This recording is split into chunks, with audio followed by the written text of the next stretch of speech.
विधान परिषदेत अंमली पदार्थांच्या फैलावावर विस्तृत चर्चा झाली। राज्यासमोर नव्या हायड्रो गांजाच्या फैलावाचं मोठं आव्हान आहे असं खळबळजनक वास्तव मुख्यमंत्र्यांनी स्पष्ट केलं।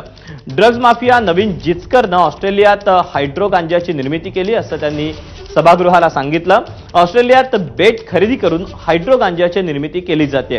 हायड्रो गांजाच्या तस्करीत पोस्टाचे कर्मचारी पोलिसांचाही सहभाग आढळून आलाय। अंमली पदार्थ तस्करीतील पोलिसांचं निलंबन करण्यात आलं तर काही जणांवर बडतर्फीची कारवाई झाली आहे। धक्कादायक म्हणजे या तस्करीत शेवटच्या स्टेजचा कॅन्सर झालेल्या महिलांचाही वापर झाल्याचं दिसून येतंय।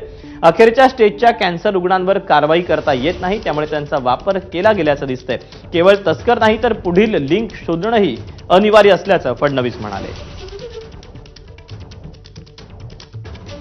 हा एक नवीन जिचकर नावाचा एक व्यक्ती आहे जो हा हायड्रो गांजाचं काम करत होता। याने आपल्याकडनं पळून गेला। पळून गेल्यानंतर याने ऑस्ट्रेलियामध्ये बंताव नावाचं एक आयलंड विकत घेतलं आणि ते आयलंड विकत घेऊन ऑस्ट्रेलियन पासपोर्ट मिळवला आणि त्यानंतर तो थायलंड आणि US मधनं हायड्रो गांजा आपल्याकडे या माध्यमातनं कुरिअरच्या माध्यमातनं पाठवत होता। त्याच्यावर कारवाई झाली।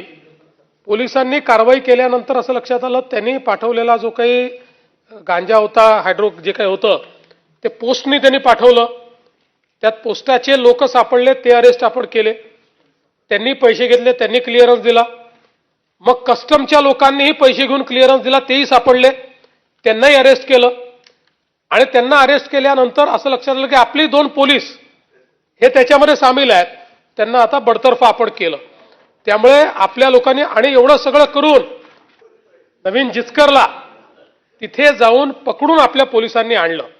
त्यामुळे या संदर्भातली पोलिसांची पॉलिसी झिरो टॉलरन्सचीच आहे। मोठ्या प्रमाणात हे काम चाललेलं आहे।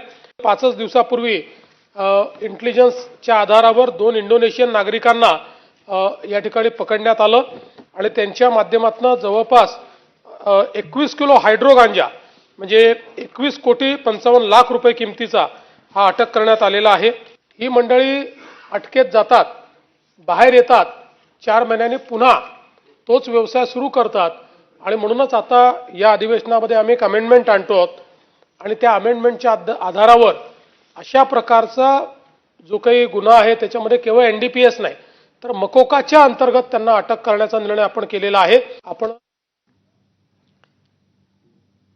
आपल्याकडील सरकारी यंत्रणेचा कारभार कधी कधी किती असंवेदनशील असतो